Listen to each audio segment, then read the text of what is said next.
पिंकी कितने अरसे से और किन किन लोगों को मंशियात फरोख्त कर रही थी। पिंकी जो है वो अपना एक ब्रांड बनाना चाहती है। उसकी तैयारी के लिए इंटरनेट से सीखा। ऑनलाइन बाइक वालों के जरिए मुख्तलिफ पैकेट जो है वो मुख्तलिफ डीलर्स जो थे उन तक पहुंचा दिए जाते थे।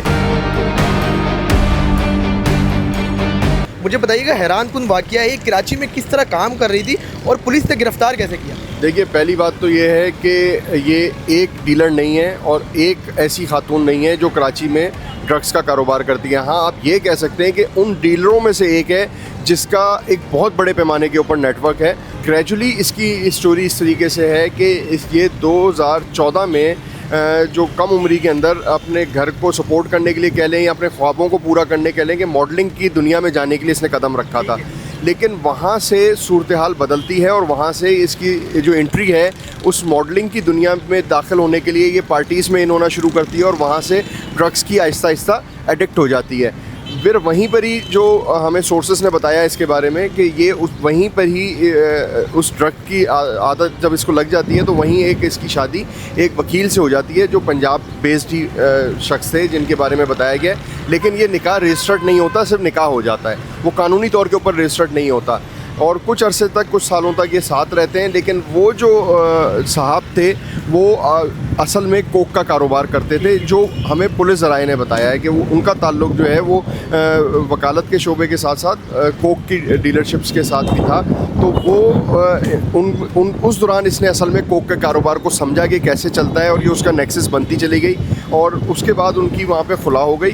खुला होने के बाद जो है इसको पंजाब पुलिस ने उठाया और मुबैना तौर के ऊपर पैसे लेके इसको छोड़ दिया। फिर उसके बाद वहीं पर ही इसका ताल्लुक़ बन जाता है एक पंजाब पुलिस के अफसर से और फिर उससे शादी हो जाती है।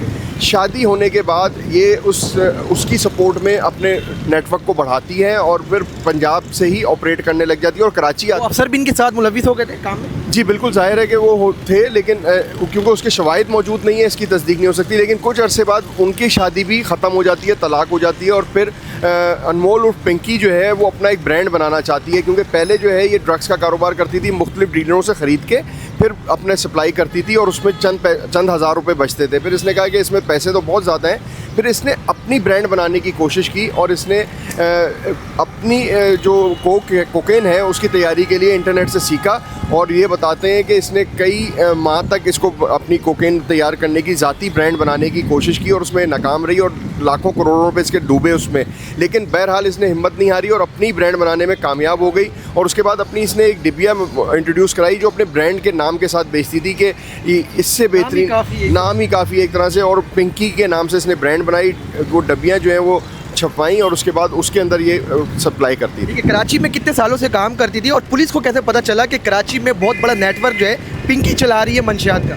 देखिए, अगर हम 2014 से इसकी 14 साल की उम्र में अगर ये मैं 2014 कह दिया था, 14 साल की उम्र में अगर ये निकली और अगर आप ये समझ लें कि 20 साल की उम्र से भी अगर ये कर रही है तो 10 से 15 साल तो आप ये समझें कि लगभग इस तरीके से इसको नेटवर्क चलाते हुए हो गए। तो आप ये अंदाज़ा लगाएं कि 10 साल भी अगर हम काउंट करें तो उसमें जो हमें सोर्सेस ने बताया है कि इसने करोड़ों रुपए नहीं अरबों रुपए बनाए। और वो करोड़ों रुपए में इसने जो है गिलगित बल्तिस्तान में अपना होटल बनाया। फिर दूसरी प्रॉपर्टियाँ भी होंगी जो डेफिनेटली पाकिस्तान में थोड़ा सा प्रॉपर्टीज़ का कानून के बारे में आप एक साथ इतनी सारी प्रॉपर्टियाँ अपने नाम नहीं रखते तो मुख्तलिफ लोगों के नाम पे होंगी। तो ज़ाहिर है ये सारी चीज़ें भी इन्वेस्टिगेशन का पार्ट होनी चाहिए और इन्वेस्टिगेशन में इस चीज़ को सामने आना चाहिए कि कितनी अमाउंट इसने इससे कमाई और वो पैसे कहाँ कहाँ पार्क किए हैं। ठीक है, पुलिस ने जब गिरफ्तार किया, हमने देखा, आप भी देखें कि जिस तरह उनको प्रोटोकॉल देकर अदालत में पेश किया गया, तो हम क्या समझें कि कराची में, पाकिस्तान में अमीर का कानून अलग है, गरीबों का कानून अलग है, तो आप क्या समझते हैं? देखिए, ये बात तो तयशुदा है कि अदालत और थाने में जो पैसे वाला है या ताकतवर है उसके लिए कानून कुछ और होता है और एक गरीब के लिए कानून कुछ और होता है। ये तो देखें बिल्कुल तयशुदा बात है ना। अगर एक गरीब को पकड़ा जाएगा तो आपको पता है कि वो किस तरीके से पुलिस पेश करती है और एक अमीर को जब गिरफ्तार हो तो उसकी बहुत सारी मिसालें, सिर्फ ये पिंकी नहीं, ऐसी माजी की बहुत सारे मिसालें मौजूद हैं जिसमें आप शाहरुख जतोई भी ले लें तो वो रिहाई के वक्त और गिरफ्तारी के वक्त भी विक्ट्री के निशान बनाता था। तो इसमें तो देखें तयशुदा बात है।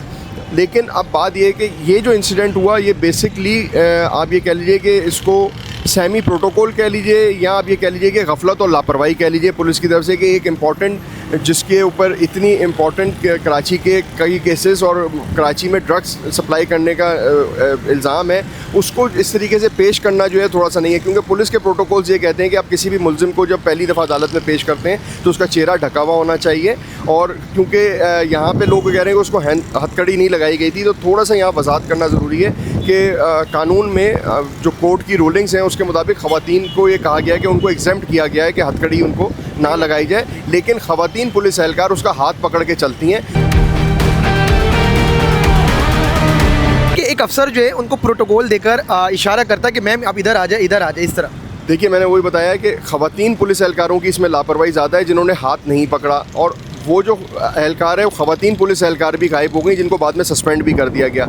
तो आप हमें थोड़ा सा, क्योंकि दिखता ऐसे है कि अगर मैं आपको कहूँ तो ऐसे कर लें तो आपको ऐसा लगेगा कि शायद मैं प्रोटोकॉल दे रहा हूँ, तो ज़ाहिर है वो मर्द था, वो हाथ पकड़ के नहीं कर सकता था। लेकिन बहरहाल क्योंकि कानूनी खिलाफ वर्जियाँ हैं तो वो उसी ज़ुमरे में हम काउंट करेंगे कि आपने उसको प्रोटोकॉल दिया है, कि आपने उसको रियायत बरती। क्योंकि आप एक मुलजिम को जो है बिल्कुल आपने आज़ाद छोड़ा हुआ और आप उसको इशारे कर करके कह रहे हैं यहाँ चलो, तो वहाँ पे जो ख़वातीन एहलकार थी उनको हाथ पकड़े हुए उनको ख़ुद कमरा अदालत में लेके जाना चाहिए था। और कमरा अदालत से अगर बाहर लेके जा रहे थे, कहीं बिठा रहे थे, तो ख़वातीन एहलकारों को उसके राइट लेफ़्ट में बैठा होना चाहिए था, मौजूद होना चाहिए था, जो ख़वातीन एहलकार नहीं थी। जिससे ऐसा मीडिया के ऊपर भी ये बात सामने आ रही है और जिस तरीके से इंक्वायरी भी ये चल रही है कि ये जो खिलाफ वर्जी थी ये कानूनी तौर के ऊपर एक बहुत बड़ी खिलाफ वर्जी थी। और एक हार्ड कोर क्रिमिनल के लिए, चाहे वो खातून हो चाहे वो मर्द हो, तो एक हार्ड कोर क्रिमिनल जिसके ऊपर ये इल्ज़ाम है कि वो यूनिवर्सिटी की, कॉलेजेस के बच्चों तक में जो है कोकेन का सप्लाई करती है, तो उसके लिए इस तरह का रवैया थोड़ा नामुनासिब था। आमिर साहब, मुझे बताइएगा, हम देखते हैं कि अमीर और गरीब का कानून अलग है,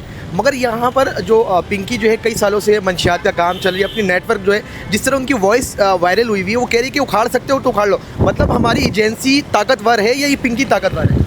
देखिए, इतने सालों तक तो उसने साबित किया कि वो ज़्यादा ताकतवर है, कानून की गिरफ्त से बाहर है, लेकिन उसने स्मार्ट प्ले किया थोड़ा सा। उसने अपना नेटवर्क यहाँ बनाया और फिर ग्रेजुअली नेटवर्क बनाने के बाद लाहौर शिफ्ट हो गई। अब लाहौर से वो कोकेन जो है वो यहाँ भेजती थी, उसने पूरा मैकेनिज़्म बनाया। कभी वो कोकेन जो है वो बसों के रास्ते भेजती थी, कभी जो है वो बाय ट्रेन आती थी और 2 ख़वातीन ही वो ड्रग्स लेके यहाँ आती थी। फिर यहाँ लाने के बाद ऑनलाइन बाइक वालों को ज़रिए मुख्तलिफ पैकेट जो हैं वो मुख्तलिफ डीलर्स जो थे उन तक पहुँचा दिए जाते थे। फिर उन डीलर्स के नीचे जो कस्टमर्स हैं उन तक पहुँच जाते थे। फिर उनके भाई जो हैं, जो स्पेशल इनके पार्टियाँ होती थी, जिनके बड़े लोग जिनके बारे में नाम खुल सकते हैं, यानी कि उसमें बड़ी अहम शख्सियात के नाम भी खुल सकते हैं, जिनको वो कोकेन सप्लाई करते थे, तो वो जो है वो उसके भाई संभालते थे। और उनकी जो एक गर्लफ्रेंड है भाई की, वो उन पार्टियों में भी इनकी कोक लेके जाती थी और ब्रांड के नाम के साथ वो बिकती थी। अनमोल उर्फ पिंकी का कहना है कि हम जो है पुलिस वालों को पैसे दे के हमारे हाथ तो कोई नहीं लग सकता। ये खुले चैलेंज करना, मैं समझता हूँ कि क्या वाकई अफसरान तक पैसे जाते हैं, क्या समझते हैं आप? देखें, ये तो इंक्वायरी होनी चाहिए और डेफिनेटली अगर वो इतने धड़ल्ले के साथ, इतनी बोल्ड स्टेप के साथ अगर ये बात कर रही है, तो डेफिनेटली कोई क्रिमिनल इसी वजह से बड़ा कॉन्फिडेंट होता है कि उसको पता होता है कि भाई मेरे हाथों तो सारे बिके में और मैं कहीं ना कहीं तो किसी को पैसे देती हूँ, तो अगर मैं फंस भी जाऊँगी तो कल को कोई मुझे बचाने आएगा। अच्छा, धमकी किसको दी है? उसने एक पुलिस वाले को दी है, यानी कि वो पुलिस वाला जो इसका वाकई कुछ नहीं बिगाड़ सका। उसने कोशिश तो की लेकिन बिगाड़ नहीं सका। इसका मतलब है उसको कहीं ना कहीं सरपरस्ती थी जो पुलिस वाला नाकाम रहा। वरना अगर डिपार्टमेंट का एक अफसर अगर उसको गिरफ्तार करना चाहता है और उसको कोई दबाव नहीं है और अफसरान उसके बीच में रुकावट नहीं आते, तो पिंकी आज से कई साल पहले गिरफ्तार हो चुकी होती। पुलिस की नाअहली आप समझते हैं कि हम देखिए कि एफआईआर में जो पिंकी जहाँ पर रिहायशी इमारत पर रहती थी, गलत एड्रेस पुलिस ने एफआईआर में दर्ज किया है और जो खातून वहाँ पर रिहाइश पजीर थी, वहाँ रह रही थी, वो डिस्टर्ब है। तो आप क्या समझते हैं कि इनको पुलिस प्रोटोकॉल दे रही है, सिफारिश में दे रही है, क्या समझते हैं आप? देखिए, पुलिस की कुछ कानूनी पहलू पे मजबूरियाँ होती हैं और इसमें मैं ये समझता हूँ कि उन्होंने कानूनी तकाज़े पूरे करने के लिए कोई एड्रेस डाला है। क्योंकि अब जो इतलात सामने आ रही हैं वो ये आ रही हैं कि वफाकी एहसास इदारे की कार्रवाई थी और वफाकी एहसास इदारे की पॉइंटेशन के ऊपर गिरफ्तारी हुई। और मेरा ख़्याल ये है कि अगर हमें केस को सही डायरेक्शन पे लेके जाना है और हम ये चाहते हैं कि कोकेन के नशे को या कोकेन के अलावा जो ये नशा फ़रोख्त करती थी, अगर हम उसके वाकई ख़ात्मे के लिए हैं, तो हमें भी कई जगहों के ऊपर थोड़ी सी आँख को बंद रखना पड़ेगा। वरना इस तरह की चीज़ों से अल्टीमेटली फ़ायदा जो है कोकेन डीलर्स को होता है या मंशियात के बड़े सप्लायर्स को होता है। तो थोड़ा सा मीडिया के ऊपर भी रिस्पॉन्सिबिलिटी है कि कुछ चीज़ों को बड़ा फ़िल्टर करके और बड़ा जांच करके, जिसके बारे में हमें आगाही होती है कि उसके पीछे बैक ऑफ दी स्टोरी असल में है क्या, तो हमें थोड़ा सा उसमें ख्याल करने की ज़रूरत है। कामिल साहब, लास्ट में ये बता दीजिएगा कि कई सालों से ये काम कर रही थी कराची में, तो पुलिस नाकाम रही इनको ढूंढने में, क्या मजबूरी थी कि ये इतने सालों से इतना बड़ा नेटवर्क बना लिया और चैलेंज कर रही है कि मुझ तक कोई नहीं पहुंच सकता? जी देखिए, अल्टीमेटली तो ऐसा ही है कि पुलिस इतने सालों से नहीं पकड़ सकी और पुलिस की गिरफ्त से भी बाहर रही। हाँ, यहाँ ये बताना ज़रूरी है कि माजी में इसके 2 भाई कराची पुलिस ने गिरफ़्तार किए थे और गिरफ़्तार करने के बाद वो जेल गए थे और अमूमी तौर के ऊपर जिस तरह से मुलज़िम रिहा हो जाते हैं वो हो जाते हैं, लेकिन पुलिस उसके बाद भी इस तक नहीं पहुँच सकी और उसके बाद इसकी चैलेंज वाली ऑडियो सामने आ गई। और उसकी में सबसे बड़ी बात यह है कि पुलिस का फोकस शायद नहीं रहा, या हम ये कह लें कि हम मंशियात का खात्मा चाहते ही नहीं है, और ईजी मनी जो है, जो ड्रग्स माफिया के कार्टेल्स जो हैं वो मुख्तलिफ प्लेटफॉर्म्स के ऊपर खर्च करते हैं, तो बज़ाहिरी तौर के ऊपर ऐसा लगता है कि ये उसका पार्ट होंगे। पिंकी की जब FIR सामने आ रही है तो मुख्तलिफ थानों पे उनके FIR दर्ज है, तो किन किन मुकदमात में उनके दर्ज है? देखिए, एक मुकदमा तो बगदादी थाने का इक़दाम कत्ल का सामने आया, फिर इक़दाम कत्ल का एक मुकदमा सामने आया, और बाकी जो मुकदमात हैं वो मंशियात से रिलेटेड ही हैं, और वो कोकेन और दीगर मंशियात के केसेस हैं जिनमें इनके आप कह लीजिए कि यहाँ तो फ्रंटमैन कह लें, या आप इनके डीलर्स कह लें, या आप इनके कारिंदे कह लें, वो पकड़े जाते थे तो वहाँ वो बताते थे भाई माल किसका है, तो वो बताते थे भाई पिंकी का है। तो उन केसेस में पुलिस इनके ऊपर FIR करती गई, मफरूर होती गई, इश्तिहारी होती गई, लेकिन पुलिस ने कभी इसका ताक़ुब नहीं किया, पुलिस ने इसके पीछे नहीं गई। हालिया दिनों का मतलब 1-2 साल पहले, जब ड्रग्स के ऊपर हमेशा एक वेव आती है कि कुछ साल में पुलिस को ऐसा ख्याल आता है कि ड्रग्स के ऊपर काम होना चाहिए, तो पुलिस ने उस टाइम के ऊपर जो मंशियात के नेटवर्क्स हैं उसके ऊपर काम किया। तो उसमें पिंकी का नाम सर फहरिस्त था, और पिंकी के नाम के साथ ही एक प्रेजेंटेशन तैयार की गई जिसमें पुलिस की तरफ से उस टाइम पे गलत पिंकी की तस्वीर, यानी एक टिकटॉकर की तस्वीर लगा दी गई थी, जब दरअसल वो असल पिंकी की तस्वीर नहीं थी। लेकिन क्योंकि वो किसी कोर्ट प्रोसीडिंग का हिस्सा नहीं थी, वो इंटरनल इन्फॉर्मेशन थी, और उसमें जो है पिंकी, बेबो और उसके भाई और ये पूरा नेटवर्क है, उनकी तस्वीरें लगा के एक प्रेजेंटेशन और रिकॉर्ड मरतब किया गया था कि ये कोकेन का नेटवर्क, कोक चलाने वाला नेटवर्क है जो डिफेंस में और कराची के पॉश इलाकों के साथ साथ कराची के दूसरे इलाकों में पेनिट्रेट कर रहा है। पिंकी को सिर्फ अभी गिरफ्तार किया गया है कि और मेंबर भी, जो इनके ग्रुप मेंबर को भी ग्रुप पे कोई गिरफ्तारी अमल पे लाई गई? जी, आज पुलिस ने अदालत में एक रिपोर्ट जमा कराई है। पुलिस ने उनको बताया कि कुछ इसके कारिंदे हैं जो कि पंजाब में मफरूर हैं, उनको गिरफ्तार करना ज़रूरी है, और पुलिस उनके वारंट्स हासिल करके अब पंजाब में और मुख्तलिफ जगहों के ऊपर छापे मारेगी। लेकिन मैं समझता हूँ कि थोड़ी देर हो गई है, क्योंकि मीडिया पर हाईलाइटेड केस है, कोई भी अपनी जगह के ऊपर बैठा हुआ इंतजार नहीं कर रहा होगा कि पिंकी पकड़ी गई है तो अब पुलिस हमें भी पकड़ना है, तो सब अंडरग्राउंड हो गए होंगे। लेकिन पुलिस के लिए एक बड़ा चैलेंजिंग सूरत हाल होगी कि पिंकी के साथ अब पिंकी जिनके नाम लेती है उनको गिरफ्तार कैसे करती है और उन तक कैसे पहुंचती है। तो ये बहरहाल आने वाले दिनों में बड़ा चैलेंजिंग सूरत हाल होगी। जितने दिन तक पुलिस रिमांड के ऊपर है, और आपने देखा कि कोर्ट वो गई और अदालत ने उसका रिमांड नहीं दिया, इसका मतलब है आईओ ने वहाँ जिस तरीके से रिमांड एक मुलजिम का लिया जाता है वो भी नहीं लिया, तो यहाँ पर भी एक सवालिया निशान है।